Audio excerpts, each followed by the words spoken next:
You don't want to be a Jedi. You might think you want that, but you don't. Training to become a Jedi is not an easy challenge. There's more to the Jedi than getting into cool lightsaber fights. And even if you succeed, it's a hard life. It's true that they have amazing powers. Getting to wield those in your daily life would be fun, but that wouldn't be you, and it would be a different life. Most fans of Star Wars aren't cut out to be Jedi. Luckily, there is an alternative. A class of people with all the power, but no responsibility. The average fan would become a Dark Jedi. We're not saying that you're all evil. Rather, that staying on the light side takes effort. Maybe you start cutting a few corners on the Jedi way, taking the quick and easy path because you're late for work. Things that seem like trivial details with no possible consequences. That's what everyone thinks as they fall to the dark side. Today, we're going to look at darkness and corruption, usually of the accidental kind, from people who would insist they're doing nothing wrong.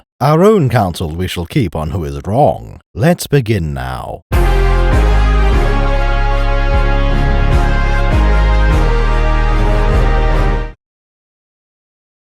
It would make sense to start at the foundation of the world, all 6 movies by order of their release. We don't find out very much in A New Hope. Most important for us, that it's possible to turn evil. Darth Vader was training to become a Jedi. He was a pupil of mine until he turned to evil. Then he became the scariest man in the galaxy. It's notable that even now, the dark side is blamed. Obi-Wan doesn't hold Vader as entirely responsible. Vader was seduced by the dark side of the Force. Something out there wants people to fall. On the other hand, this isn't portrayed as normal. Jedi pupils are expected to survive the training. For over 1,000 generations, the Jedi Knights were the guardians of peace and justice. What Vader did was the worst-case scenario. The dark side is seductive, but you can resist. Another line is relevant here. The Force partially controls your actions. Partially. But it won't keep you on the rails or push you off. Anytime you fall over, that wasn't gravity's fault. It's just a force that was there the whole time. When you were stable, it didn't try to knock you over. But if you lean too far, that force will make you fall. That brings us to the first time we see the Force. Darth Vader is stuck in a tedious meeting. He decides to liven it up by casting Force Choke. Find the rebels' hidden fort. Technically, this isn't a unique power, it's just an application of basic telekinesis. Nothing out of the ordinary for Darth Vader. Not long earlier, he did that with his own hands. It's the logical extension of what we already see him doing. Force Choke is also the first dark side power. We don't get a second one until the end of the trilogy. After this, we see the next practical application. Old Ben's famous mind trick. Let me see your identification. You don't need to see his identification. This one is particularly questionable. If you described it to someone, it doesn't sound good. The first reaction you'd get is, oh, kind of like a Jedi mind trick. But aside from that, it certainly sounds evil. Mind control is rarely considered heroic. You're relieved that we're here. Thank goodness you're here. Welcome, guys. Did she do that to us? The potential for misuse is almost unlimited. Yet for some reason, the bad guys almost never use it. Luckily, there are some limits to the mind trick. For a start, it has a chance of failure. Even when used perfectly, you need 2 plans. One for when the trick works, and a plan B. Certain individuals and races can just be immune. Mind tricks are not reliable, and you can't build an empire on them. Sure, you can bluff your way past some guards, but try doing that to a full regiment or a planet. We also don't see what happens afterwards. How long before the influence wears off? What does the victim think afterwards? How far can you run before they start shooting? The only thing truly restraining mind tricks is the Jedi. Is it better to brainwash someone or to stab him? They enjoy mind tricks for being a peaceful option. Jedi aren't supposed to own anything, so they can't swindle people. I don't have anything else. Still, it's important to realize this power looks bad. If it wasn't flagged as light side, we'd say it was dark. I warn you, oh funny business. But on the other hand, the Jedi do not use it for evil. Maybe it's not about the ability, it's how you wield it. Soon afterwards, we see it used for knowledge. Through the Force, Luke can see without his eyes. I did feel something. I could almost see the remote. He can also see things before they happen. It's a Jedi trait. Han's training remote is quite unpredictable. There's no chance of Luke deflecting it with his reflexes. A lightsaber needs to be moving before the bolt is fired. Obi-Wan also gets a message from Alderaan. These abilities are completely neutral. They don't count towards light or darkness. You might as well consider them as passive and always on. I'm the only human who can do it. You must have Jedi reflexes if you race bots. Even without training, someone could develop these skills. We see confirmation of neutrality in a few minutes. Vader feels a disturbance in the Force. I sense something, a presence I've not felt since... He specifically notes how long it's been. Last time he felt this, he was a student, a Jedi learner, just leaving the Order. Now he can sense the presence of his former master. I sense Count Dooku. This has not been affected by his turn to the dark side, nor by the extensive cybernetic implants. The Force doesn't have an opinion, it just offers knowledge, to both Vader and Kenobi at the same time. Obi-Wan continues his mission, and there might be another ability. Emerging from the power coupling, he distracts two troopers. What was that? That's nothing. Outgassing. Don't worry about it. About 3 different explanations are possible. This could be nothing more than telekinesis. Old Ben threw something, broke something, or knocked on the wall. The important part is that he caused a real noise in the world. The stormtroopers heard that, and decided it was probably just the wind. Possibly more plausible is the mind trick. We've already established that troopers can be affected. Kenobi puts the thought in their head that nothing happened, and it happened over that way, so they turn to look at what isn't going on. He makes the gesture, like we expect from this power, but in our other examples, there's a verbal component. When casting a mind trick, you need the incantation. He can go about his business. Move along. That's not exactly because the magic requires it. Rather, you need the victim to know what his new opinion will be. Maybe that can be skipped for simple distractions. The final option is that it's a new power. Force distraction is not related to the mind trick, but that's not very elegant, so we'll dismiss it for now. The next power is absolutely based on alignment. Obi-Wan says that Vader can't even imagine it. If you strike me down, I shall become more powerful than you can possibly imagine. Clearly, it must be only known to Jedi Masters. Since Vader is only a master of evil, he can't access the right skill tree. What?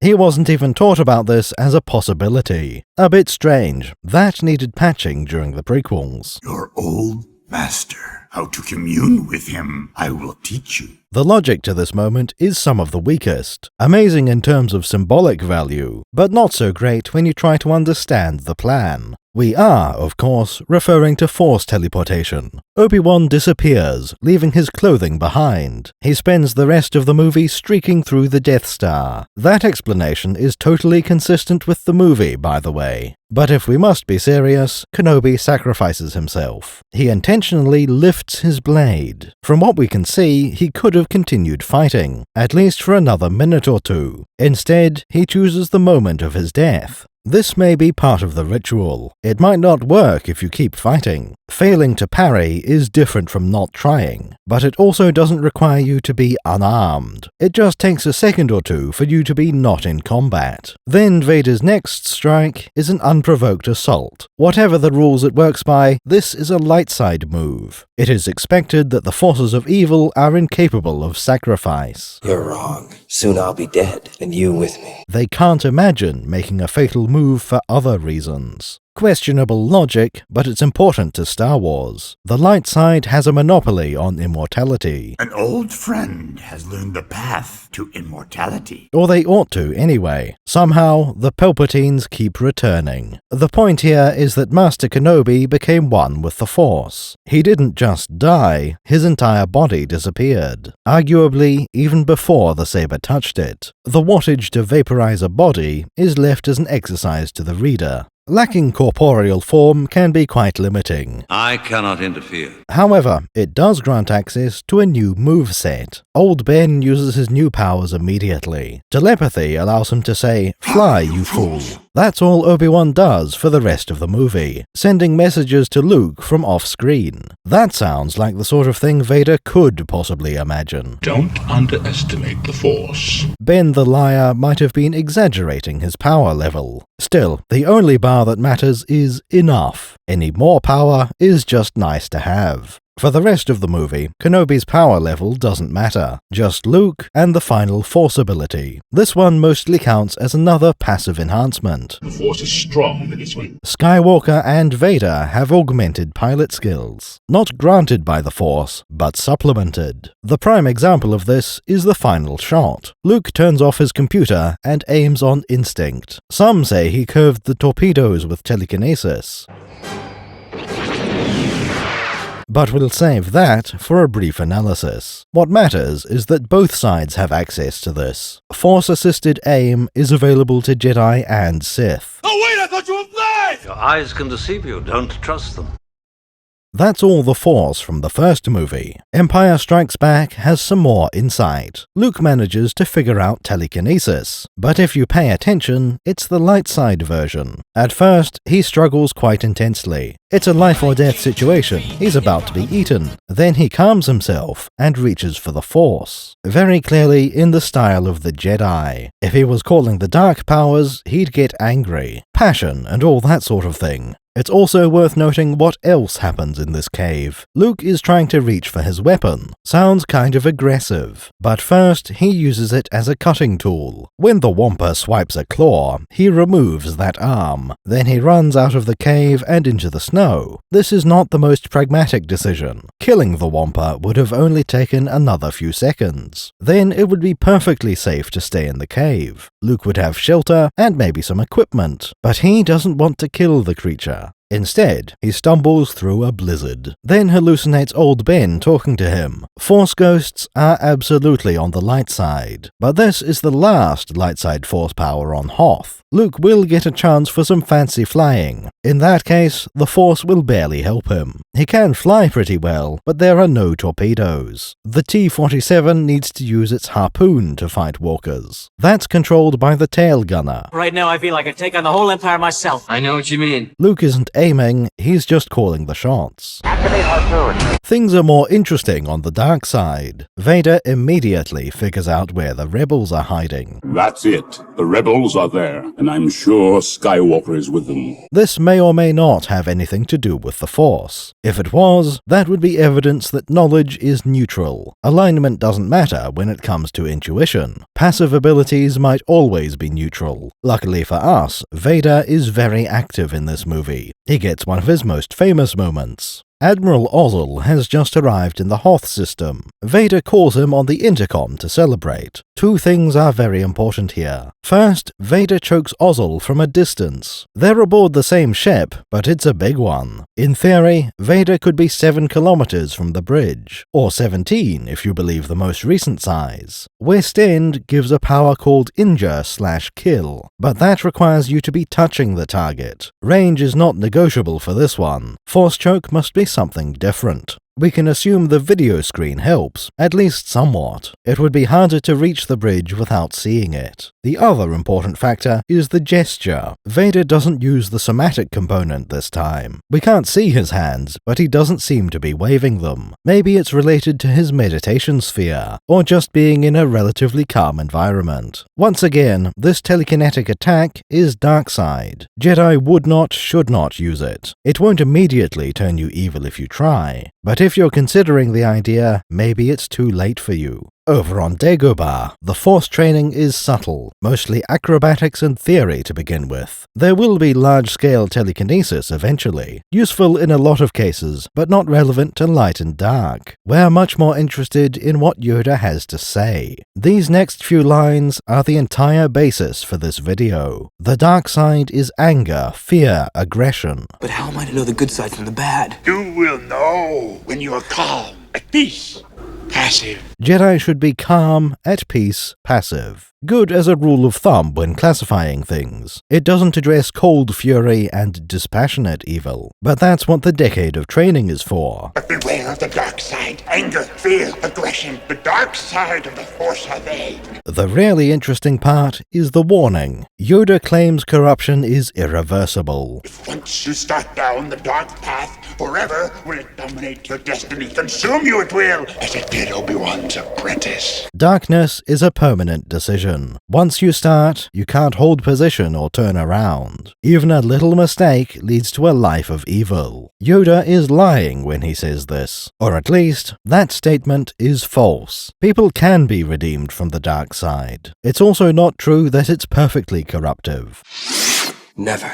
I'll never turn to the dark side. Many Jedi have touched the dark side at least once, but what's important is that they recognize and reject darkness. That's what Yoda is trying to accomplish, teaching Luke that he can't give in to hate. Any such mistake could be the last one. It would be much better to avoid going dark in the first place. If you end your training now, if you choose the quick and easy path, as Vader did, you will become an agent of evil. Even Ben Kenobi might admit that was a lie. At least it was instructive and well-intentioned. Jedi need to cultivate an instinctive disgust for the dark side. The trial in the cave was teaching the same lesson. You might think yourself righteous, but that's not enough. Aggression can still lead to darkness. And now for the most important line of all. A Jedi uses the Force for knowledge and defense, never for attack. You must never use the Force to attack. That's not some minor technicality. Yoda is very emphatic about that never. It's incredibly clear and straightforward, the single most concrete bit of knowledge about the Force. This is the only solid rule we have. If you use the Force to attack, you are not a Jedi. As simple as it possibly could be. It lines up with what we've already seen. Darth Vader keeps using Force choke. Obi-Wan and Yoda do not do that. As the training continues, that rule remains. Luke is taught how to see the future. Through the Force, things you will see, other places, the future, the past, old friends long gone. That's clearly using the Force for knowledge. Every indication is that prophecy is light side. But then again, if there's a dark method, Yoda would never teach it. We should assume this is another neutral power. Because Luke is light side, he uses light methods. But you could also get so angry you can see forever. I have foreseen it. Space and time just get out of your way. On Cloud City, we start with more neutral powers. In the dining room, Han shoots Darth Vader. Nothing surprising about that. In response, the Sith Lord uses the most impressive power. He just absorbs the blaster bolts, an incredibly intimidating move. We don't see that repeated in the original trilogy. It won't turn up again until the prequels. Even then, it's a difficult technique. Only the strongest Force users can rely on it. Being a Jedi Master is not nearly enough. Then we have the duel between Skywalkers. Vader uses a control panel from across the room. Ordinary telekinesis, nothing remarkable. Luke jumps an inhuman distance out of the freezing chamber. Again, these acrobatics will not be aligned. Darksiders can jump just as easily as Jedi. A moment later, Luke will telegrab his lightsaber. Nothing about this confrontation is light or dark. You could swap the roles and nothing would change. That is, until we abandon the carbon freezer. Once the fight moves location, the style changes. Vader tears machinery from the walls. Using the Force, he throws objects at Luke. This is unquestionably darkside. Vader is using the Force to attack. That is exactly what a Jedi must never do. Luke would be allowed to use his hands, pick something up, and throw it the normal way. Do that same thing with the Force, and it's corruption. There's no exception for context. The Force doesn't acknowledge, but he started it, as an excuse. It's not fair. You can throw objects around, as long as you don't intend to attack. But if the other guy keeps walking into them, you should stop. At a certain point, you can't pretend you didn't notice. Same goes for throwing two objects at each other. In theory, you can parry those telekinetically. But what happens if your object is heavier? It smashes through and hits the other guy. Again, you only get a bit of leeway. If it keeps happening, you do intend it as an attack. Then we come to the end of the movie. This features two examples of the same ability, almost as if it was trying to prove something. Luke is in a desperate situation with no hope of escape, so he reaches out to Leia through the Force. Hear me, Leia. We've got to go back. It works perfectly in a limited way. Leia knows he needs help, and his approximate location. It's also worth noting they're very close by. The Falcon has yet to leave the atmosphere. Luke and Leia have also spent years working together. All these factors make it easier to contact her. Most of them also apply a few minutes later. The Falcon is preparing to leave the star system. That's when Vader tries to contact Luke. Luke. Father. Son, come with me. He's aboard a Star Destroyer within tractor beam range. As he just revealed, Luke is related to him. Darth Vader is also very strong in the Force. Again, these factors make it easier. The fact that Vader is on the dark side doesn't matter. We get the same result as with Leia. Enough telepathy for an emotion and a few words. Darksiders may be less likely to use telepathy, but that's only because they are not encouraged to love. It's much easier to contact a friend, relative, or spouse. For that reason, Jedi will do it more than Sith. But the bond between master and apprentice is enough. If it seems like a good idea, Dark Jedi can use telepathy. So in practice, it's mostly a light side power. But on paper, this one is completely neutral. The Jedi Order is not the most organized. Whoever placed that order did not have the authorization of the Jedi Council. How embarrassing. They are famous for losing entire planets. How did this happen? We're smarter than this. Are you having a problem, Master Kenobi? Their software hasn't been updated in 20,000 years. That's where Odoo comes in. It's an all-in-one business management solution. Odoo can replace dozens of specialized tools. All the knowledge is centralized on a single platform. Better still, these applications are seamlessly integrated. There's no need to manually export data to transfer it. Now you won't misplace the midichlorian counts. Yoda holds you in such high esteem. Odoo's user interface was built to be intuitive. This way you can spend less time learning the ropes. Help your users to help themselves. Jocasta Nu won't be so busy explaining the basics to everyone. It's a system I'm familiar with. Very powerful. Especially with Odoo's automation tools. Tasks that used to be manual can be streamlined. Let droids handle the knowledge, while you focus on wisdom. Well, if droids could think, there'd be none of us here, would there? These tools are tailored for your location. Odoo knows all about the taxation of trade routes. If you set up an office on Naboo, it'll be configured for you. Branching out like that can change your requirements. Suddenly, you might need a few more of the Odoo tools. That has already been accounted for. Your first chosen application is free for life. With such a large temple, the Jedi will need more than that. Oh yes, thank you. With a reasonable subscription, they can access the full set. Almost 50 applications with unlimited support and hosting. Use our link in the pinned comment and description. Try Odoo today. The end of the saga highlights what we already know. We shall start with Luke dressed in black. He strides boldly into Jabba's palace. A pair of Gamorrean guards block his path. Luke waves a hand and they stumble back, clutching at their throats as if choking.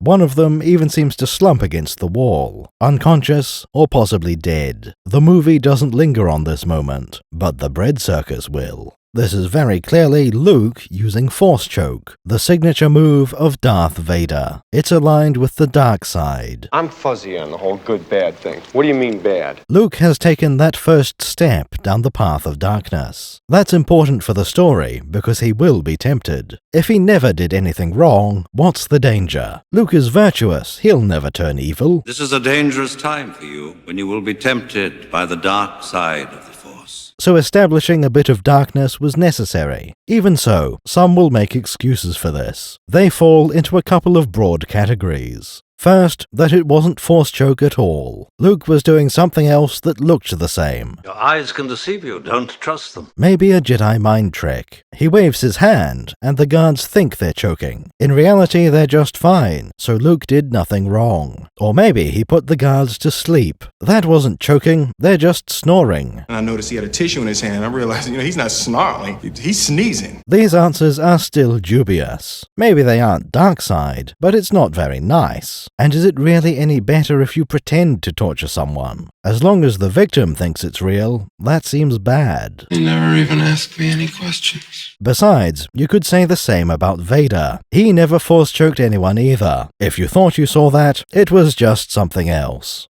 The second option challenges the darkness. Yes, it was force choke, but that's okay. Perhaps because of the alternatives. Jedi are permitted to use violence. They just need to avoid it where possible. So maybe choking some guards is better than fighting them. They wake up later with all their limbs attached. Or maybe it's about Luke's intention. He didn't feel angry while force choking them. As long as you do it calmly, you can get away with anything. At the circus, we take a different answer. Yes, Luke did use force choke. It was a bad thing, and he should not have done it. I'm a Jedi. I know I'm better than this. Instead, he could push them against the wall, affect their minds so that they can't perceive him, or use the Venusian nerve pinch and put them to sleep. There are ways to be as intimidating, if not more, but it doesn't seem like anyone was impressed, so you might as well take the subtle option. Slip through so nobody even notices you were there. Bib Fortuna needs to be handled differently. This time, Luke does deploy the Jedi mind trick. It's the perfect choice right now. The time for stealth is over. Luke wants to be revealed. You will take me to Jabba now. You serve your master well. He's also hijacking a very standard routine. Bib Fortuna takes people to see Jabba all the time. The only reason he wouldn't is a recent order. Luke is not to be allowed inside. Like the stormtroopers, Fortuna is weak-minded. The Force can have a strong influence on the weak-minded.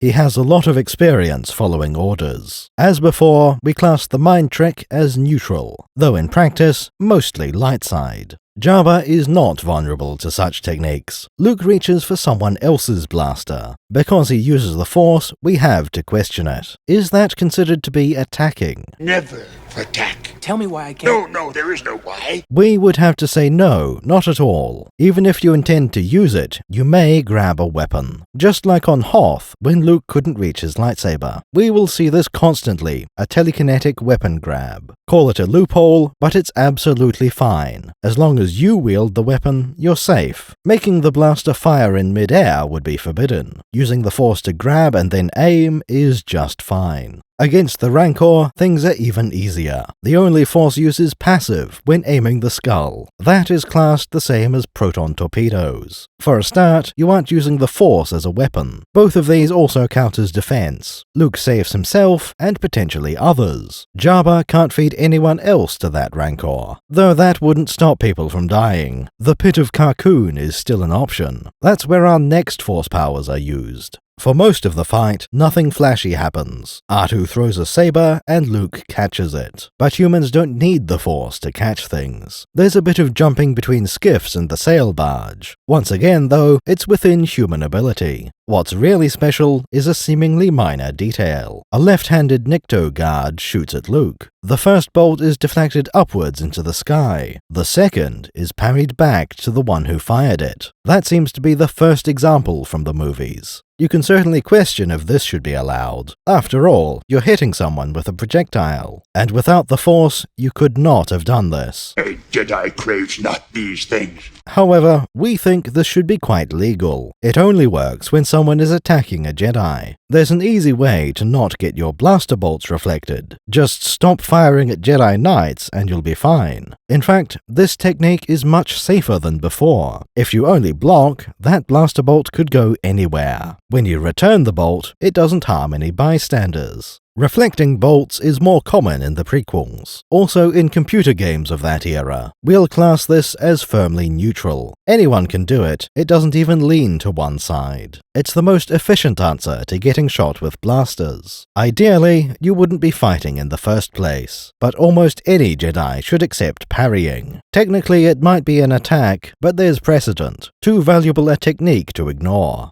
Later in the movie, Yoda is getting old. Luke finds this to be rather inconvenient. Master Yoda, you can't die. He suggests that Yoda should try not dying. The response here is quite revealing. We don't hear that nobody could possibly do that, or that Luke would need to fetch some kind of artifact. Yoda seems to believe that immortality is possible. Strong am I with the Force, but not that strong. He's just not strong enough to manage it. That's very interesting when thinking about light and dark. Traditionally, this is meant to be ironic. Obi-Wan knows how to survive being killed. He doesn't even treat this as a big deal. So powerful and so wise. Vader, as a master of evil, can't possibly imagine it. Darksiders are constantly searching for immortality. They dive deep into the dark side, trying to get more power. But the great irony is that only the light side can do this. There are no evil Force ghosts. Bad guys are temporary, but good is eternal. During the first two movies, that meant Force ghosts. However, Yoda seems to imply bodily immortality, not lingering after death, but staying alive. You can't die. Strong am I with the Force, but not that strong. Once again, we can assume it's a light side technique, but it's interesting to note we lose this aspect. The expanded universe shows plenty of undead, spirits from the dark side, hundreds or thousands of years old. Palpatine can transfer into other bodies, be they cloned or not. Then there's the tragedy of Darth Plagueis the Wise. Do you ever hear the tragedy? No, I thought not. In other words, immortality should be light side. Completely exclusive, no darkness allowed. Could save others from death, but not himself. But in practice, it's associated with Sith. They seem to have much better luck staying alive. The Jedi alternative is more about letting go of attachments, not clinging to life like the Dark Ones do. Death is a natural part of life. Rejoice for those around you who transform into the Force. That is the way of things. It's all very contradictory. West End Games has a solution. The dark side demands more than it gives. Maybe they can become immortal, but at a price. One that constantly escalates, demanding greater evil each time. For Jedi, the cost would be linear, sustainable. Moving forward to Endor, we see more sensing. Vader's on that ship. Luke can tell Vader is aboard the command ship, and this detection is mutual. I'm endangering the mission. I shouldn't have come. It's your imagination, kid. Nothing we didn't know already. We don't learn anything until Vader reports this. My son is with them. Are you sure? I have felt him. The Emperor is surprised to hear about Luke. Apparently, he expected to notice when Skywalker arrived. To fans of Star Wars, this couldn't be less surprising. Palpatine is just overestimating his power. There are many factors stacked against him. First of all, the shuttle flew right past the bridge. Vader was within 100 meters of Luke. Meanwhile, Palpatine was on the Death Star. He couldn't see the shuttle from that far away. Sensing someone over that distance is still possible, but the other factor is relationship. Luke and Palpatine have absolutely no contact. They know each other by reputation. In contrast, Vader is Luke's father. Palpatine can expect to— spoiler alert, sorry. Palpatine can expect to sense Luke when they're both in orbit. Strange that I have not. I wonder if your feelings on this matter are clear. But it's also reasonable for him to miss something. At that range, there was no chance of slipping past Vader.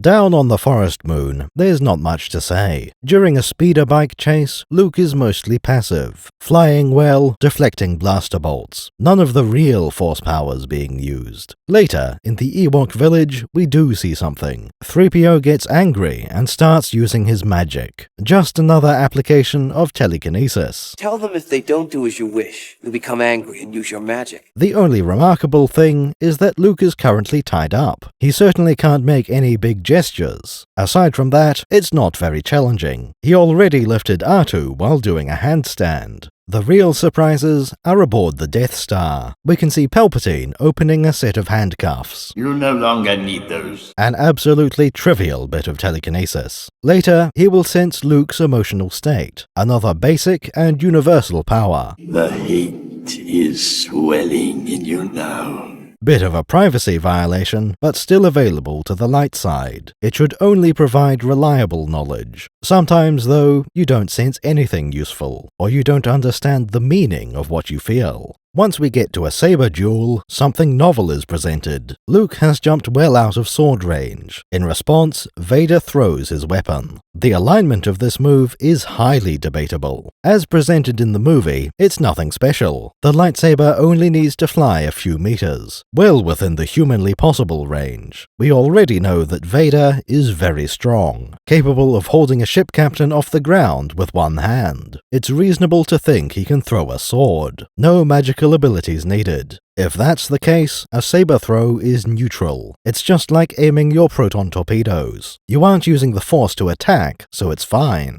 Even when you recoil the saber, no rules are broken. But that's a very weak style of attack. Games will sometimes allow you to throw a saber. There, its altitude is maintained using the Force. That is an entirely different kettle of fish. It's probably the most commonly used saber throw, and it would definitely count as using the Force to attack. The same logic applies to invisible hands. If your saber is held using telekinesis, that counts. Every strike is using the Force to attack. No exception was mentioned for those who lack limbs. Even if you need to use your saber this way, that's the dark side. This never for attack rule is restrictive. That's the whole point. You don't need rules that don't matter. I shouldn't have done that. It's not the Jedi way. Breaking this rule is very tempting, just like the dark side. And that's why the rule is important. All through the throne room, Luke has been tempted. Strike me down with all of your hatred. A few times, he does something using the darkness. That's how he wins against Darth Vader in combat, tapping into the dark side and quickly regretting it. Let the hate flow through you. The fight is over when Luke throws down his weapon. Very much a Jedi move, but perhaps unwise. Palpatine is about to reveal the most iconic darkside power, something much worse than throwing things at your enemy. You all knew this was coming.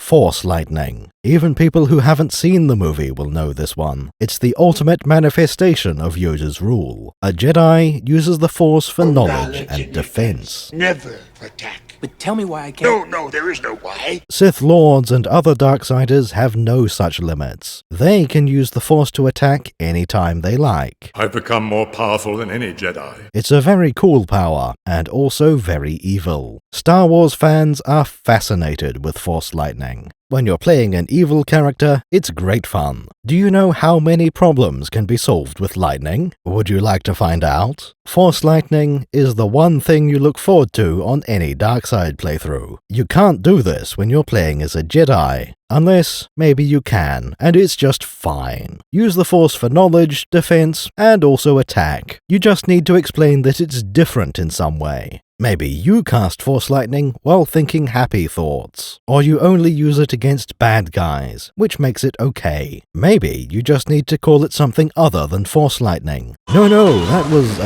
Electric Judgment.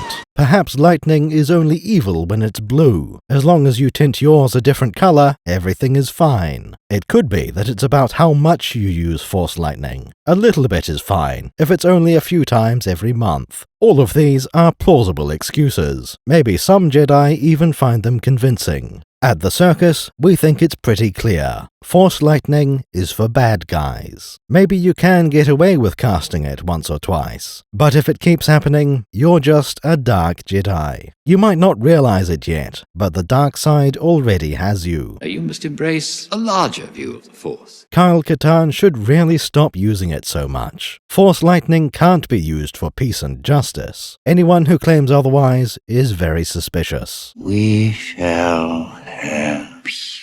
When the movie is about to end, we see another two examples. First, Leia can sense Luke now. I'm sure Luke wasn't on that thing when it blew. He wasn't. Possibly because Luke reached out to her as he was leaving. Maybe she just figured it out on her own. It could even be wishful thinking, with no basis in the Force. The second one is far less ambiguous. 3 Force ghosts appear to Luke. One of them is the ghost of Life Day Future. This confirms that Anakin Skywalker was redeemed. Force ghosts are a light side ability. If he's able to appear like this, Luke did save him. That brings us to the prequel trilogy. Captain. Yes, sir. Things are different in this era, for both galaxies. Technology on Earth has greatly improved. When making movies, there are new possibilities. Lightsabers are now durable enough for intense fights. That's perfect to show Jedi at the height of their power. Saber duels are more acrobatic. But there is another change in philosophy. The Force can be applied in different ways, not all of which follow Yoda's rule. We see this immediately in the very first fight. Qui-Gon and Obi-Wan are fighting some battle droids. Most of them are destroyed, with only 3 left. That's when Kenobi raises a hand toward them. He uses the Force to push them over. There are multiple ways to interpret this move. We could say he's doing it to create space, using that Force push to move enemies around. If that's the case, then this wasn't an attack. There is some evidence to support this conclusion. The camera cuts away as those droids hit the floor. When it cuts back, the Jedi dismantle 3 droids. That's the same number that were pushed down earlier. What's more, they all have red markings. That would be consistent with the droids standing back up, in which case Obi-Wan didn't use the Force to attack. However, the Jedi have moved to a new location. They are now right outside the bridge. When the doors were closed, we saw 3 droids. The 2 Jedi just killed 3 droids. It's more likely these were the door guards, not the kill squad. Check it out, Corporal. We'll cover you. Roger, roger.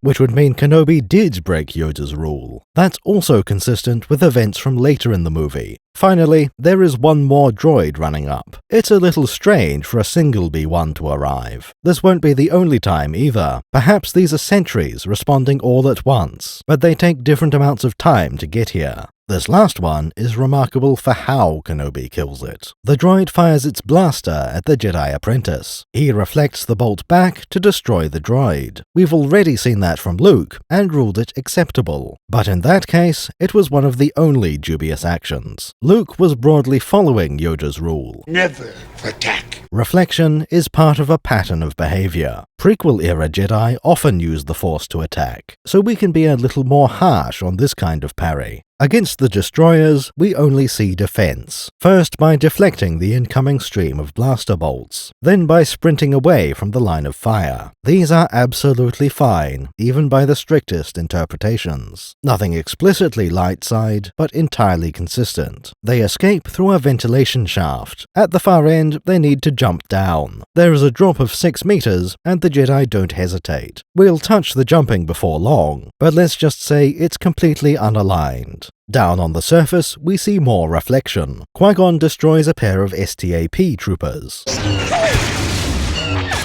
In this case, we consider it fully justified. Those droids had no reason to get into melee range. Every alternative would take much longer and be risky. It would be fine to rip droids from their vehicles, but that's not as reliable as deflecting a blaster. It leaves the STAP flying out of control. Qui-Gon made the right call here, there's no question about that. The Jedi would say he did nothing wrong, and so would we. The next use of Force is dealing with the Gungans. Our heroes try the diplomatic approach and get nowhere. That's when Qui-Gon pulls out the old Jedi mind trick. And speed is on our way. We could use a transporter. Twice in a row, he tries to influence Boss Nass. We have speculated that Nass is partially resistant. He is trying to kill the outsiders by sending them through the core. Still, that isn't a factor in the alignment. Using a mind trick is intended as a peaceful option, associated with the light side, even if not exclusive. During that journey, we see another novel technique. Jar Jar starts to panic after seeing another sea monster. Qui-Gon reaches over to deploy his Vulcan karate.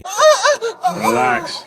You overdid it. The Force can have a strong influence on the weak-minded. This is likely to be a universal power, but the alignment depends on what you do with it. It must be possible to stoke someone's anger, fear, aggression, but doing that would automatically count as the dark side. That place is strong, but the dark side of the Force, a domain of evil it is. If you're promoting peace and calm, that has to be light side, even if you accidentally relax him into unconsciousness. Back on dry land, we see another drop, this time only about 4 meters, much safer. There's a short skirmish with some battle droids, and once again, we see a Force push. There's no room for interpretation this time. This is definitely the Force being used for attack. It's a finishing move. Qui-Gon is ending the combat. He knocks the two droids against a stone wall. They fall down and aren't expected to get back up. You can't excuse this as knocking the wind out of them. We're looking at permanent destruction. Against living targets, this would be lethal force. Perhaps that's the loophole being used here. But sir, nobody worries about upsetting a droid. Those rules only apply to organic beings. You can do whatever you like to droids with no consequence. Honestly, this is quite plausible. Well, if droids could think, there'd be none of us here, would there? The Jedi may take an anti-droid stance on many issues, and they have legitimate justification for that. The Force is generated by all living things, by midichlorians living inside their cells. Life creates it, makes it grow. Droids only have power cells and no Force presence. Does that mean you should be able to use Force lightning on them?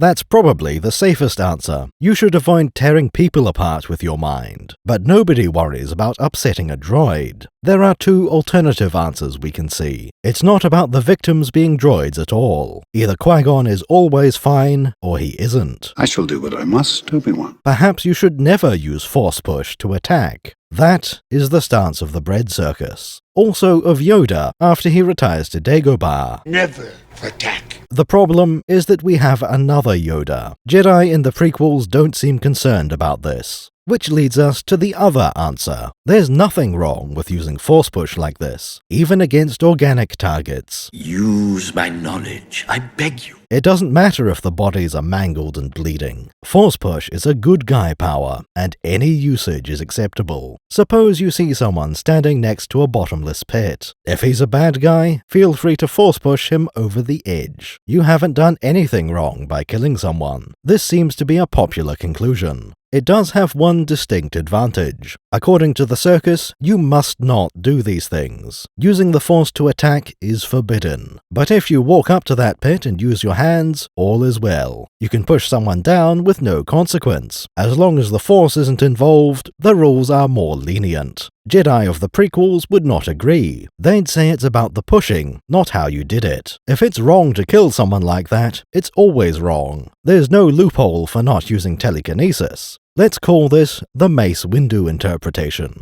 because it concerns throwing people out of windows. If you got this far, you may be interested in our Discord server. Most of the best lore pilots can be found there. They can be reasonable, so long as you stay out of the wretched Hive district. Most of our audience interactions happen via our Discord. There are some highly talented and knowledgeable people in there. We also have that one guy, but we locked him in a containment channel. Our moderators have strict instructions not to listen to his pleas. bit.ly/the Discord Circus. Check the description or scan this QR code. You aren't just picking the answer to a single question. It's about the principle behind all aggressive Force powers. Going by Yoda's rules, Vader does a lot of evil. He uses the Force to choke people to death. He throws objects at Luke using the Force. Under the Windu interpretation, these can be fine. Why would it be worse to throw things using the Force? If you can push someone into a wall, why not throw bricks? The impact is the same. The outcome is the same. Now you can't condemn Vader for throwing things. Which leads to a cascade of conclusions. Maybe it was okay for Luke to strangle those guards. Force choke isn't evil, it's just misunderstood. And the ultimate result is excusing the inexcusable. Why can't we just use Force lightning? How can that be evil if you're allowed to attack? It's just a bit of electricity. Even if Sith lightning is bad, there must be another way. Some kind of electric judgment. That way you can use Force lightning to attack people. Then you hand in a mission report to the Jedi. They take a look and say, fair enough, carry on then. Now, granted, there is some leniency to this. No need to report that to him. Doing one thing wrong won't condemn you. It's possible to get away with Force lightning, but you need to acknowledge that something is wrong. It's not the Jedi way. That you shouldn't be using the Force this way. Most of all, that you don't intend to continue. But that is not the position of the prequel Jedi. They seem to follow the Windu interpretation. A Jedi uses the Force for attack. Force attacks aren't necessarily the dark side. Let's continue to prove it isn't a one-off event. Moments later, in the Naboo Royal Hangar, Qui-Gon pushes a single droid over. It lies motionless for the rest of the fight, definitely an attack using the Force. Then he reflects a blaster bolt into another droid. Again, that move is fine on its own, but when you are making Force attacks, it's just another one. That puts an end to combat for quite some time. Later, Qui-Gon attempts another mind trick. He wants a merchant to accept foreign currency. I don't have anything else, but credits will do fine. No, they won't. Credits will do fine. There's nothing wrong with that idea. If it had worked, it would be a legitimate transaction. The fact the mind trick failed has no bearing on its morality. In the Skywalker home, Qui-Gon shows off his reflexes, catching the tongue of Jar Jar in flight. Don't do that again. Very minor, but he is using this ability for good, preserving the food of a family that has little. We can assume the royal starship has provisions. Qui-Gon used a passive ability, so it's neutral. A day later, he actively cheats at a dice game. Very dishonest, but that's allowed. Otherwise, Ben the Liar wouldn't be a Jedi. Watto agreed freely to the terms of this bet. We'll let the fate decide, huh? He knew there was a 50-50 chance of getting either color, and he at least considered that his opponent might be a Jedi. What, you think you're some kind of Jedi? This is almost the last time Qui-Gon uses the Force on Tatooine. The other significant usage is jumping aboard the starship. All very neutral stuff, nothing remotely dark side.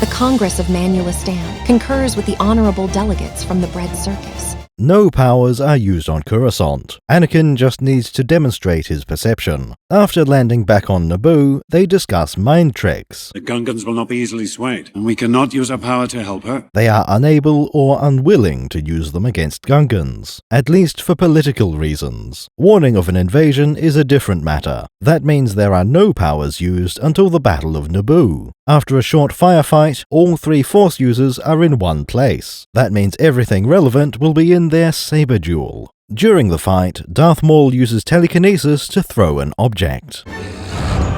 We would normally class that as dark side, but not in this case. He's just using it to open a nearby door. It should be mentioned that so far, Maul has done nothing wrong. He's the only one in this fight not using the dark side. It was well trained in the Jedi arts. The two Jedi have used the Force to attack, yet the Sith Lord is only using passive darkness, using his anger to fuel his combat abilities. Once inside the power station, all three of them jump. It's a relatively small gap, just about humanly possible, but only with a running start. These are definitely Force-assisted jumps. It's nice to see a darkside user with agility. Darth Vader and Palpatine are not known for their acrobatics. I've fallen, and I can't get up! We could have inferred that the dark side makes you frail. Has left me scarred and deformed.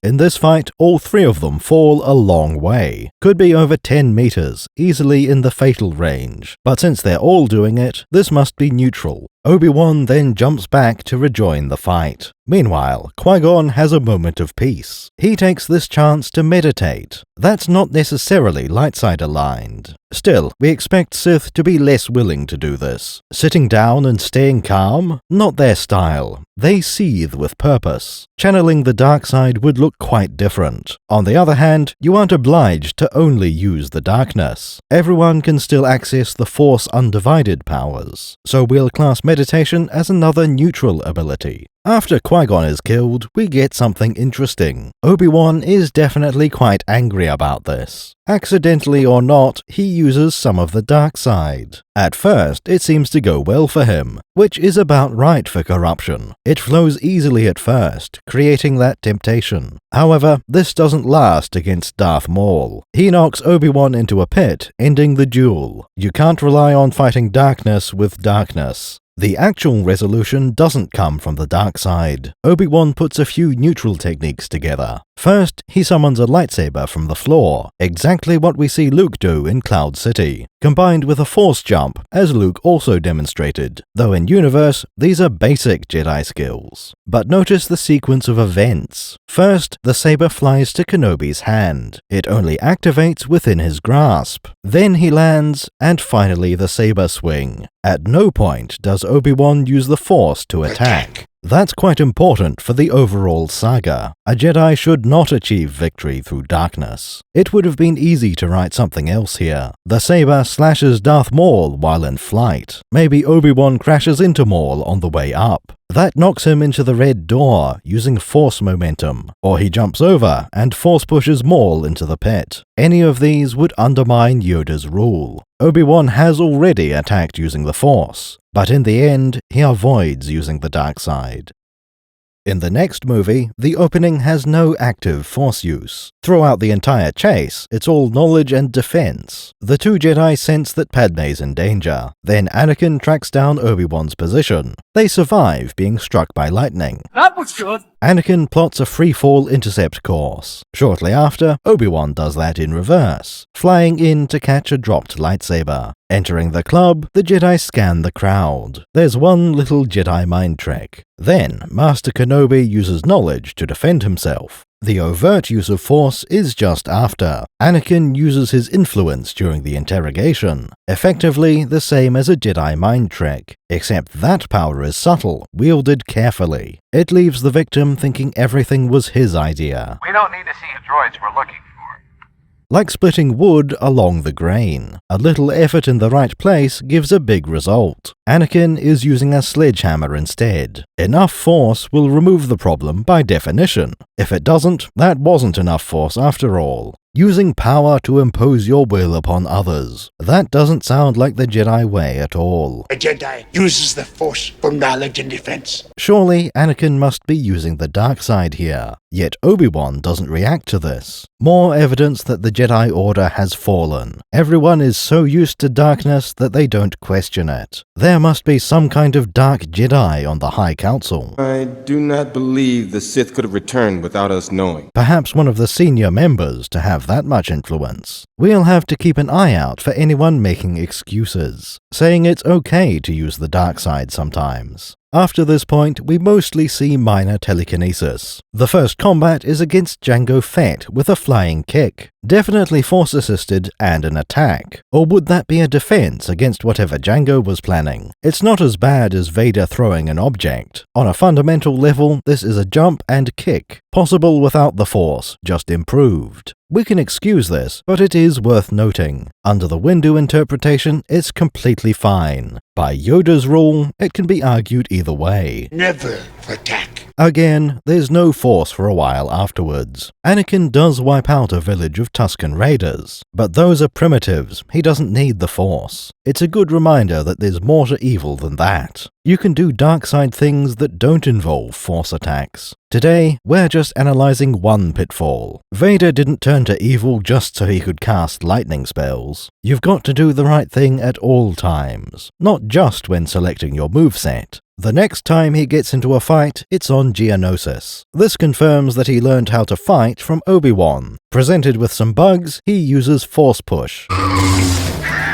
Two of them are knocked to the floor. We don't know if they ever get back up. As he gets near the door, Anakin does it again. This Geonosian falls out of frame. Again, we have no way to know if he survived. Based on the Phantom Menace, probably not. It's a very similar situation to pushing the B-1s. There is one major difference, though. We proposed that you might be allowed to kill droids. Well, if droids could think, there'd be none of us here, would there? They aren't organic. They have no cells. Therefore, they have no midichlorians, no Force presence. Midichlorians are a microscopic life form that resides within all living cells. Notice that we didn't say they were stupid. That is true in some droids, but beside the point. Jedi don't believe droids are sapient. If there is an exception, it applies regardless of intelligence. It's an energy field created by all living things. The Force is generated by all living things, including plants. Burning down a forest would affect the Force. Torturing a protocol droid would not. That removes the only exception that would apply here. Geonosians are an insectoid race. You could suggest that worker drones are less valuable. The ability to speak does not make you intelligent. They don't count as people because they're stupid. You can certainly make that argument, but the Force is not listening to you. Life creates it, makes it grow. Those bugs are alive. They're made of cells. They have plenty of midichlorians inside. They live inside me. Inside your cells, yes. Which means the Force will register you killing them. Using the Force to attack them is as bad as ever, which is to say, Jedi never do it. Except under the Windu interpretation. Oh, don't kill me. He's too dangerous to be left alive. Then it would be absolutely fine. Okay, you might say, but it's only Force push. That's not a bad power, even if it kills people. Jedi use it all the time. Well then, let's take something that is very bad. Yoda said to use the Force never for attack. This was before anyone had used Force lightning. The only attacks we knew of were from Darth Vader. He uses the Force to choke people, and shortly after, he uses it to throw objects. These two are exactly what Yoda meant. A Jedi should never do either one. Perhaps Anakin was never taught this lesson. There are 4 Geonosians attacking him. Little Annie reaches out for some droidica parts.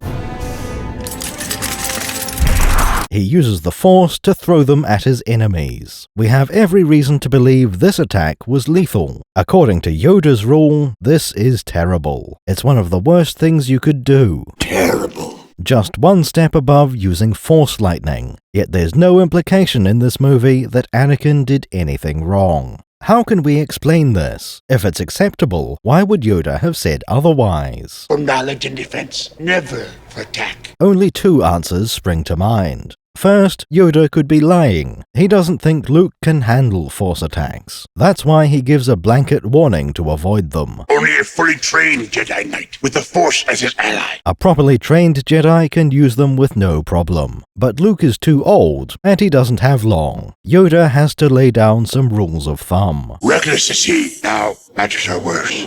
Expecting that, in the years to come, he can complete the training. That would make sense in universe. However, Yoda has another role to play. He's part of a movie explaining Jedi to the audience. Luminous beings are we, not this crude matter. We don't have the context to understand that he's lying. When a great warrior says never for attack, we hear never. Which would mean this lie is a retcon. He betrayed and murdered your father. Like when Ben the Liar tells the truth. A statement that was true when the movie came out. There you will learn from Yoda, the Jedi Master who instructed me. But later entries have made it into a lie. So let's look at the alternative. Yoda changed his mind over the decades. I was wrong.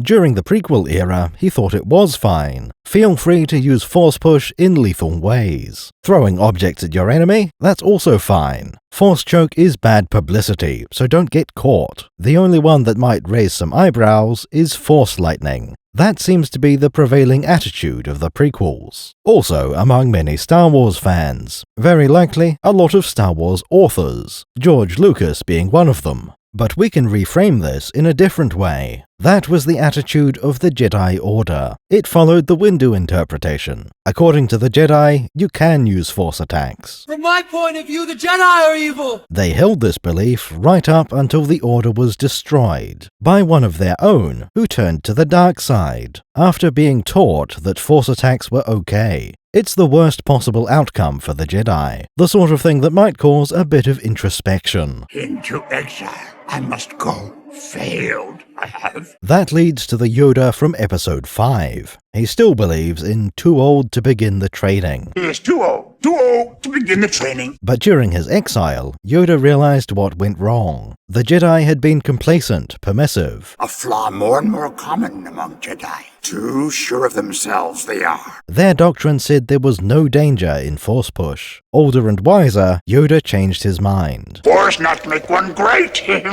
If there's one concept he teaches Luke, it must be this. A Jedi uses the Force for knowledge and attack. A Jedi uses the Force for knowledge and defense, but never, absolutely never for attack. Hopefully, that will save young Skywalker. Mind what you have learned. Save you again. It's not the perfect answer, of course, but it would be consistent with evidence from the movies.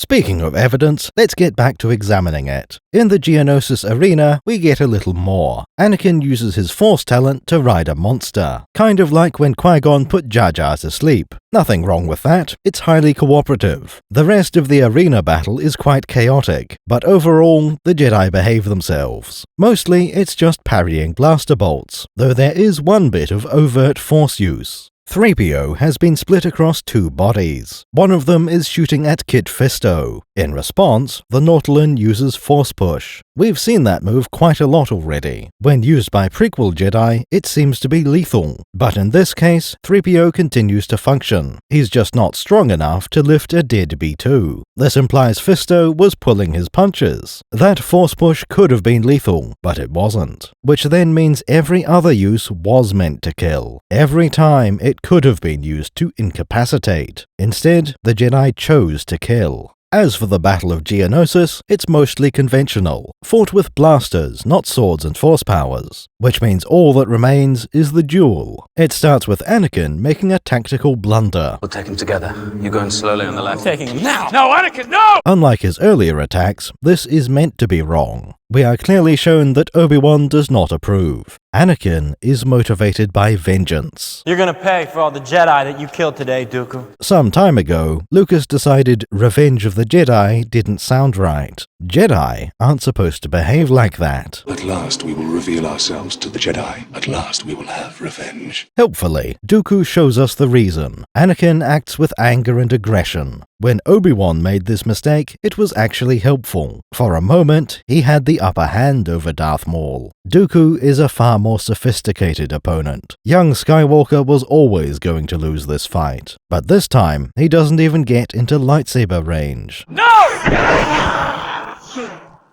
Sith are permitted to make Force attacks. Jedi can't retaliate blow for blow. Even the window interpretation has some limits. At a moment's notice, Dooku pulls out Force Lightning. He doesn't show any effort, only contempt. Casting this has a trivial mana cost. Dooku can use this as his primary attack, at least during a smaller encounter such as this. Killing 100 people may be somewhat exhausting. But we don't find out, because Dooku stops using lightning. Either it works, or he changes tactic. As you see, my Jedi powers are far beyond yours. Obi-Wan isn't as reckless as either Skywalker. That's why he isn't vulnerable to Force Lightning. The rest of the duel plays out with lightsaber combat. Annie and Obi take turns being incapacitated. One falls, and the other steps up to take his place. There are no remarkable force powers. A lightsaber is recalled using telekinesis. Then, this fight ends with Anakin losing an arm. Dooku immediately follows up with a force push. Just like Kit Fisto, this was a non-lethal one. Again, this is in contrast to the previous usage. In the prequels, force push has been used to kill. Count Dooku did this on purpose. He was never trying to kill the Jedi. It would have been possible to continue zapping Anakin, at least for a couple more seconds before Kenobi steps in. Against Obi-Wan, the Count is very careful.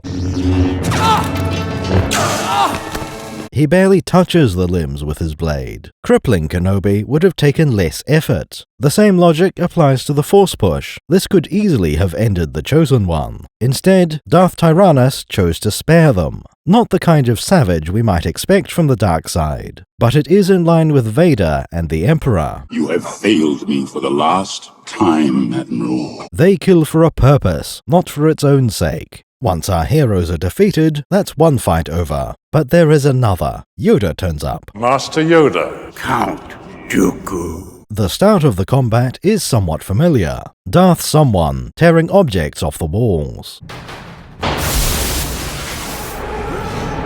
Dooku throws a variety of things at Yoda. This is definitely a reference to Empire Strikes Back. It's also implied to be a bad thing. Just like in that movie, throwing objects is evil. Yoda does not respond in kind. He only deflects the incoming missiles. None of them are redirected toward the Count. The morality of this is highly confusing. Earlier, Anakin killed by throwing droideka parts. This did not appear to be condemned by the movie. But right at the end, we've gone back to ESB rules. You may not throw things using the Force. Direct Force attacks, on the other hand, seem to be fine. Another question is what Yoda is doing here. He catches the incoming objects and drops them, almost as if there's something wrong with reflecting an attack. But that can't be right because of blasters. It's totally acceptable to parry those. Then, Dooku gives up on telekinesis. He goes for the most flashy Force power. Yoda catches that bolt of lightning in his hand. Then, and this is important, the arc stops. Nothing is coming toward him anymore. This is when Yoda makes his own lightning attack. Clearly, he also follows the Windu interpretation. Otherwise, using Sith lightning would be a bad thing.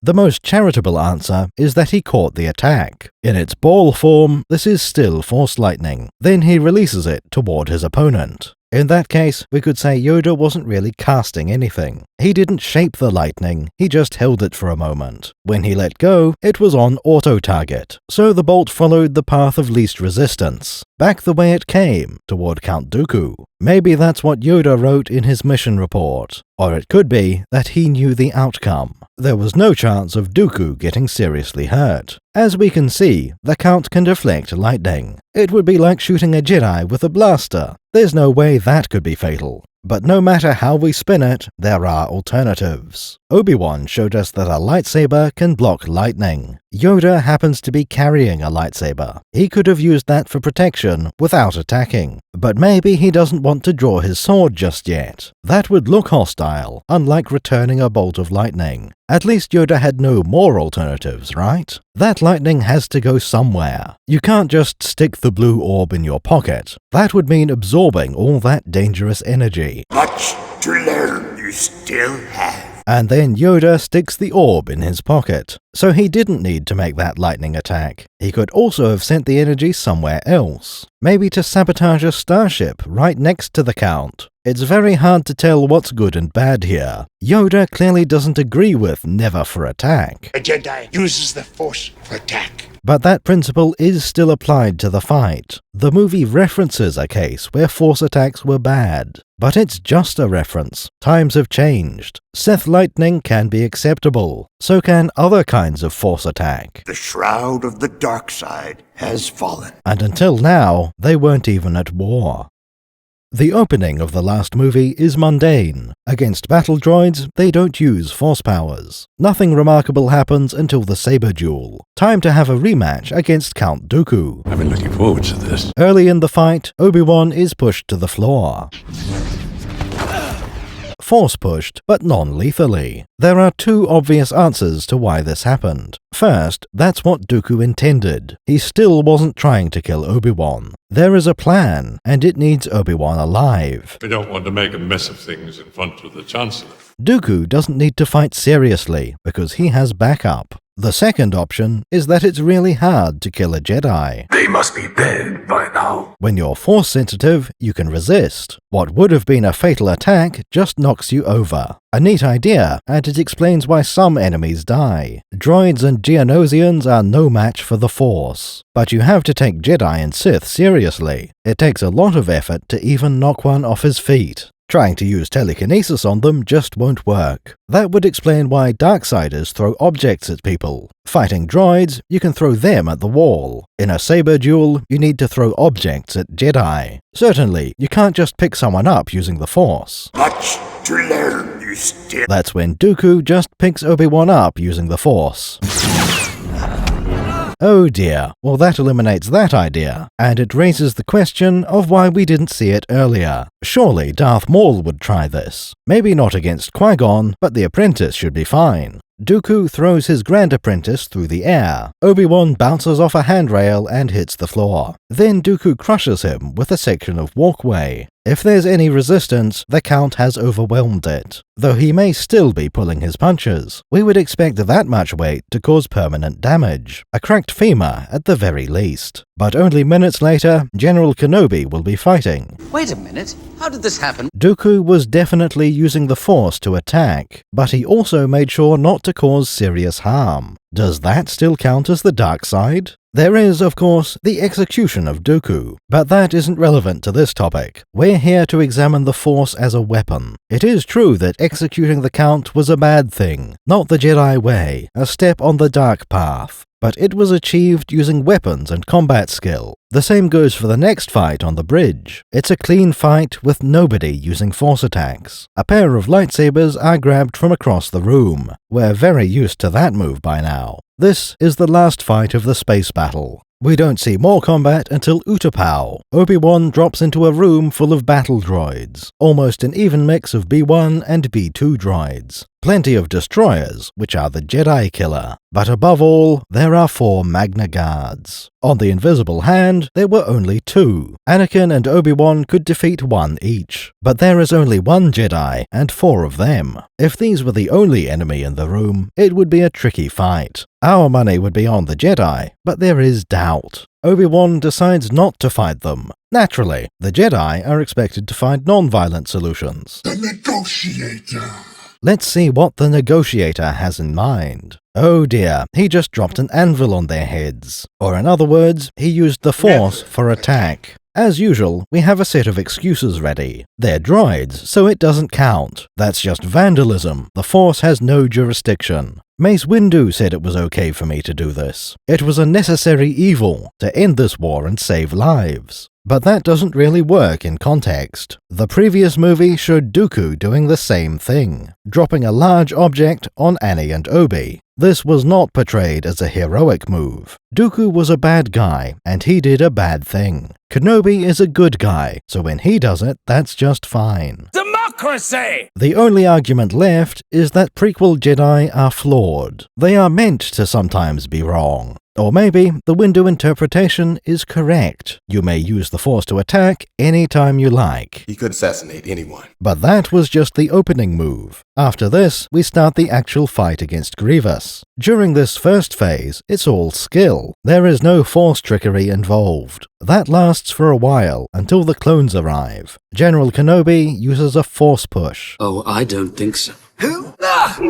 Normally, we would condemn this action. We've seen it used lethally too many times. But in this case, it was defensive. Grievous had the advantage at the time. We also know he can survive some extreme things. In this case, Kenobi really did act like a Jedi. The end of their duel has only 1 Force power. Obi-Wan remotely grabs a blaster pistol. This is exactly what we've seen before. It happens in almost every movie. The only ones who Force-grabbed blasters were Darth Vader and Luke. In this case, it follows exactly the same rules as a lightsaber. The Force is not being used to attack. It allows you to reach a weapon, and that deals the damage. Jedi have a preference for not using blasters. They are not forbidden, and the Force doesn't care. Shooting Grievous was absolutely fine. Not as clumsy or random as a blaster. That brings an end to Utapau. The next combat is between Windu and Palpatine. Technically, there are some other Jedi, but not for long. Palpatine uses the Force to call his lightsaber. Even though he's evil, that move is allowed. His twirling jump doesn't actually hit anyone. Even if it did, you can make acrobatic attacks. It's fine for your movement to be Force-assisted. That doesn't count as using the Force to attack. Oddly enough, the rest of the duel is mundane. Nobody comes across as particularly dark. We can't see anything obvious in the fighting styles. This duel doesn't line up with Luke losing control, nor with Obi-Wan getting angry. It just seems to be an ordinary lightsaber fight like any other. That's odd, because this ought to be very dark. Palpatine, of course, is a Sith Lord, the Master in search of a dark disciple. But Mace Windu is a dark Jedi. Most people do not accept this as fact. You might not realize just from having watched the movies. He's been trained to use the dark side. Are you sure? Absolutely. However, this is very well established. It's one of the most prominent details from the EU. There are 6 forms of lightsaber combat for Jedi to use. Mace Windu invented the 7th form. Its name is Varpad, and it's very simple. Varpad is a euphemism for using the dark side, giving in to your aggression and enjoying the fight. Of course, no Jedi will admit that. Form 7 is wrapped in layers of excuses. Oh, it's only using the dark side a little bit. Varpad is all about using your opponent's darkness. You might be touching the dark side, but you don't inhale. There is a superconducting loop involved somewhere. The dark side flows into you and then out again. This leaves you completely unaffected by it, while somehow also granting you more power, which doesn't come from your use of the dark side. I am yours to control. For now. We've heard similar things before, people trying to use darkness against itself. Document everything as is our tradition, then burn it, lest it taint infect us all. Once I find what you seek, I will use it against you for the glory of the Emperor and my brothers. Taking its power to use for your own purposes. Tricking the darkness into serving you, exploiting it. Diving a little bit into the dark side, expecting to come out. You allowed me to take the stone. You were true to your word. I was wrong, Gabriel. So wrong. I thought I was strong enough to control it. It's a common idea from many stories. Warhammer 40k has a sub-faction in their Inquisition, willing to use chaos to fight chaos. The same goes for sanctioned psychers and warp travel. This compromise may be necessary for survival. Another great example is Lord of the Rings. Boromir wants to use the One Ring. The ring is altogether evil. Why not use this ring? A weapon in the hands of a good man is a good thing. That's the Windu interpretation. We can use darkness to serve the light. But this doesn't acknowledge the corruptive aspect. Take it! No, Frodo. I'm giving it to you! Don't tempt me, Frodo! Gandalf refused to touch the ring, let alone keep it. In his pocket, it would be a source of temptation. Gandalf would try to use it for good, and that would be a mistake. It's important to reject the darkness completely. That's what Yoda was teaching Luke. Darkness is not the answer, and it never will be. You must unlearn what you have learned.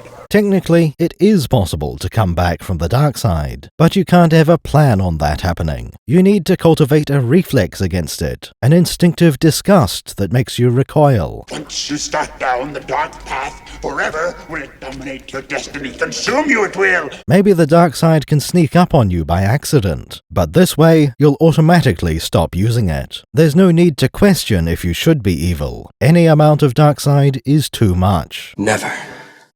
I'll never turn to the dark side. The Windu interpretation goes against this. It's all about blurring the lines between good and evil, using the Force to attack like the Darksiders do. Varpad is when you decide to use the dark side yourself, but just a little bit, not all the way dark. Windu is relying on self-control to be only slightly evil. He created a form of saber combat based on the dark side. You can't do that while being disgusted with it. The barrier against corruption has been removed, and Windu has done that on purpose. If you do an impression of someone, you have to like that person because you're playing the person and people like themselves. You can't play someone and have contempt for them at the same time. This attitude has corrupted the Jedi Order. They don't follow the Empire Strikes Back rule. Prequel Jedi constantly use the Force for attack. From my point of view, the Jedi are evil! Right at the center of this issue is Mace Windu. Perhaps he isn't the one who caused this. We could even argue that Windu is a victim of the Jedi Order. They didn't prepare him for the temptation he'd face. And that's why he turned out to be a dark Jedi, openly admitting to using the dark side in combat. Maybe there is still some good in Windu, but that was also true of Darth Vader. There is still good in him. No.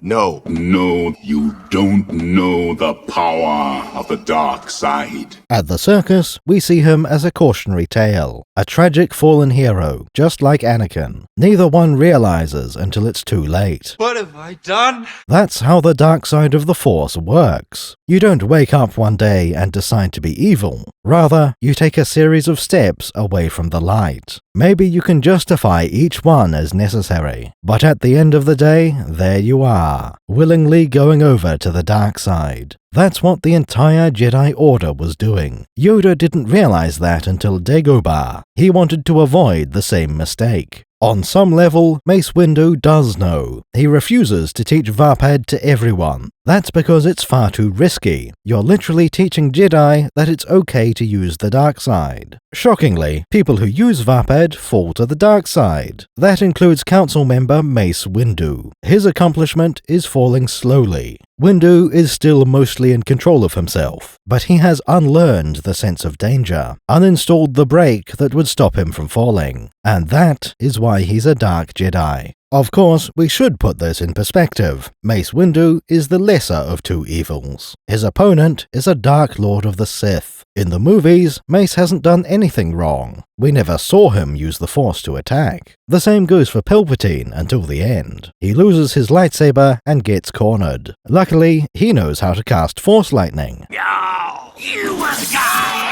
Once again, reinforcing how the dark side uses the Force. Though in this case, it doesn't lead to instant victory. Anakin protests that killing is not the Jedi way. It's not the Jedi way! Or at the very least, killing when you can avoid it. Windu is about to do what Anakin did earlier. I shouldn't have done that. It's not the Jedi way. Nobody in this room follows those Jedi principles, and that's from an order that allows telekinetic attacks. But executing prisoners is not relevant here. Neither is executing Order 66. Windu's death only matters because of the lightning. None of the off-world Jedi use Force attacks, nor does anyone in the temple. Or at least, nobody in the temple during the attack. The problem comes later, as two masters fight their way inside. Obi-Wan actually seems to be in the clear during this fight. He just uses the saber and reflected blaster bolts. Yoda uses Force Push offensively. He knocks 3 clone troopers down. We can't be certain if it was lethal or not, but we have no reason to think the clones would survive. After that, Yoda throws his lightsaber. At this short range, it's hard to miss. Anyone could make that throw, even without the Force. But we always need to question this move. Advanced throws do use the Force to attack. Yoda will get a warning and be told not to do it again. We don't see any more attacks until the parallel duels. Anakin doesn't need special moves to fight the Confederate leaders. In fact, his next attack is against Padme. This is Vader's signature move, Force Choke. Anakin wasn't shown doing this until now. Apparently, the Jedi still have some standards. I hope right you are. You can use the Force to kill, just make sure the method isn't strangulation. That isn't the Jedi way. Obi-Wan starts a fight, but no Force attacks are used. Meanwhile, Yoda goes to confront Palpatine. He walks through the door, and we already have a problem. The first thing Yoda does is to attack.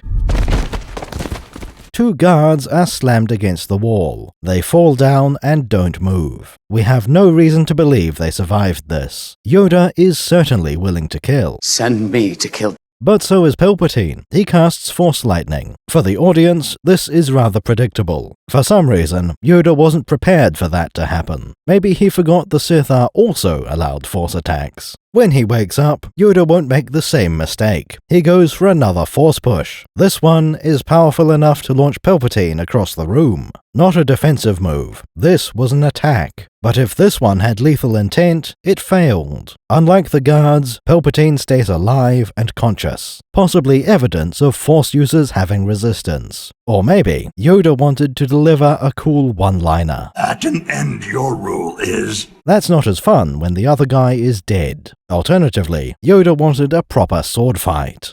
Ashes to ashes, Emperor to exhaust. Turns out the dark side has a terminal velocity. So much for the high ground. Unlimited power, meet unlimited gravity. You ran the galaxy, but forgot to run the building code.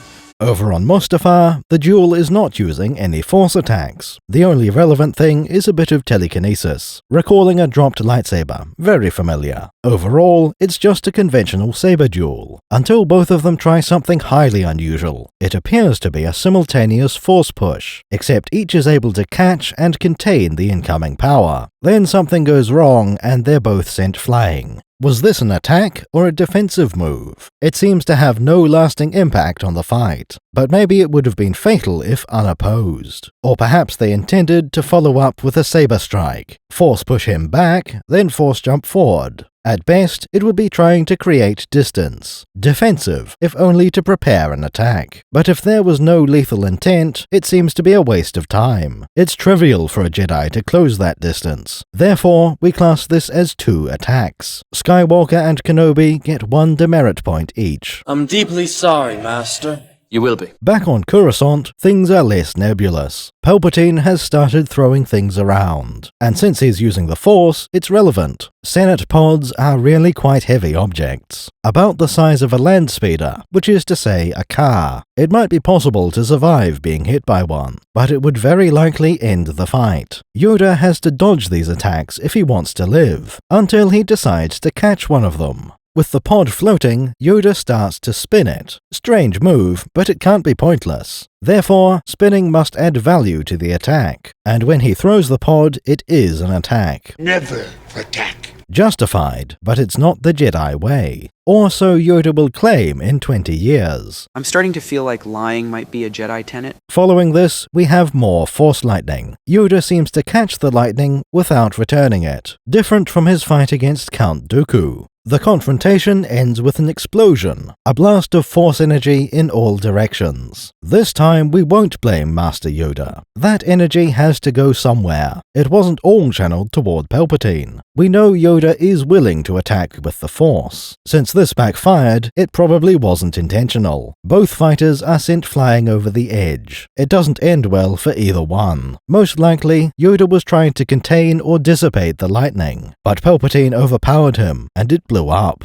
That ends the duel on Coruscant. Over on Mustafar, things are going more smoothly. There will be no more Force attacks. This contest cannot be decided by their knowledge of the Force. Anakin and Obi-Wan settle this like Jedi. They use the Force for knowledge and defense. And doing it this way ends well for the good guys. Yoda and Palpatine use the Force as a weapon. Neither one of them gets what they want. Kenobi has stopped using the Force with aggression. That strategy serves him well. There's only one scene left that might be relevant. When Darth Vader wakes up in his new suit. Full of anguish, he lashes out, crushing medical droids and equipment all around him. That could be classified as an attack. It shows Anakin has been consumed by Darth Vader. This is the man famous for using Force choke. What he's doing is very dark side and very bad. No matter how stressed, a Jedi should not crush things. I'm a Jedi. I know I'm better than this. I see through the lies of the Jedi. I do not fear the dark side as you do. Once again, reinforcing Yoda's rule, though how intentional it was is up for debate. So there we have it. The second movie gave us a very clear rule. There is no room for interpretation. A Jedi uses the Force for knowledge and defense, never for attack. Never for attack just means never. It's the foundation of our understanding of the Force. But later movies go on to contradict it. Luke uses the dark side without turning evil. Then we get the prequels, which change everything. Now Jedi are using the Force without restriction. That doesn't follow Yoda's rule at all. Partially, this is understandable. The Force gives you impressive and fun abilities. Being a Jedi means you're not allowed to do any of the fun stuff. If Master Obi-Wan caught me doing this, he'd be very grumpy. But the movies want to show the good guys doing impressive things. Games want to let the player use fun abilities. Just logically, the Jedi give up a lot of power. The Force is really good for attacking. I've become more powerful than any Jedi. That leads to the Windu interpretation. It gives you the freedom to do anything you like. This approach is very appealing. In our universe, it allows for a lot more stories. Yoda's rule can be brushed aside. Oh, he just meant an unprovoked attack. You shouldn't start fights as a Jedi. This little one's not worth the effort. But when someone else pulls a weapon, you can end it any way you like. That rule goes next to the general warning against aggression. Ignoring Yoda's advice is almost inevitable. The problem is that something is lost. There used to be a very clear line between good and evil. When Vader chokes someone, that is a bad thing. Palpatine using Force lightning is very wrong indeed. Yet in later material, we see Jedi on the wrong side. Lethal Force pushes, throwing objects. Yoda returning Dooku's lightning. Either the rule is wrong, or the Jedi are. I was wrong. We think these attacks are the dark side. Sith lightning cannot be used for good. That's where Mace Windu comes in. He is confirmed to use the dark side. Windu has been on the High Council for decades. Isn't it reasonable that he might have some influence? His tendency toward darkness is corrosive. Mace Windu is at the center of Jedi corruption. He thinks his inner darkness is under control. That's exactly what everyone thinks as they fall to the dark side. Exar Kun, Ulic Qel-Droma, Luke Skywalker. Thinking you're in control is part of the process. We don't need his help. Of course, we can't blame everything on Windu. The rest of the Order failed to call Windu a Dark Jedi. He was trained by previous generations of Jedi, including Yoda. There's enough blame for everyone. He is a political idealist, not a murderer. Windu is just the most prominent example of the dark side. He represents every flaw in the prequel-era Jedi. I sense a plot to destroy the Jedi. That's why the bread circus isn't fond of Mace Windu. Every bit as tragic as Anakin, but without redemption. Few people even recognize his flaws. Thank you for watching our anti-Windu propaganda. Perhaps you still don't agree, or you did from the start. You must break through the fog of lies the Jedi have created around you. Even if we didn't change your mind, we hope it was interesting. If we gave you a new perspective to consider, that's good enough. Something to keep in mind next time you see the Force used. We'll be back soon with another video. Looking forward to seeing you there.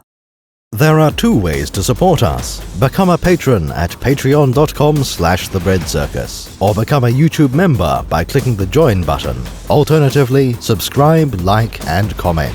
Only the former options guarantee that your name lives on in history. Everything else is embarrassing YouTube-y stuff.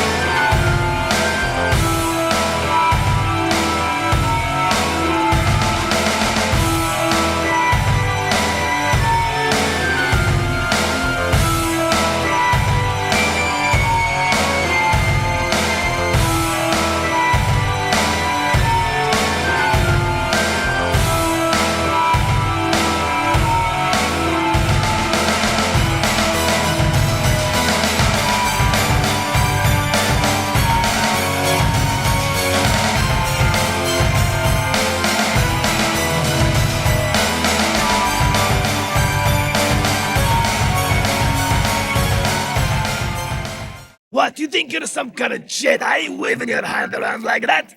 I'm a Toydarian. My tricks don't work on me. Only money. No money, no parts, no deal.